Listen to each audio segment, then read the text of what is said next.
তুমি জান্নাত কিনে নিও মাগো তোমার একটি ছেলে মাদ্রাসাতে দিও এই পৃথিবীর বুকে তুমি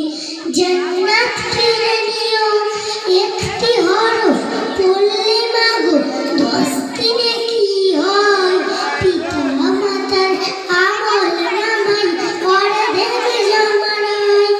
একটি হরফ পড়লে মাগো 10 দিনে কি হয় পিতা মাতার আমল নামাই অর্ধেক জমানায় এমন সুযোগ নেই কোনো আর এমন সুযোগ নেই কোনো আর খুঁজে দেখে রোজ নামাজে দুহাত তুলে চোখের পানি ফেলে রব্বিল হামহুমা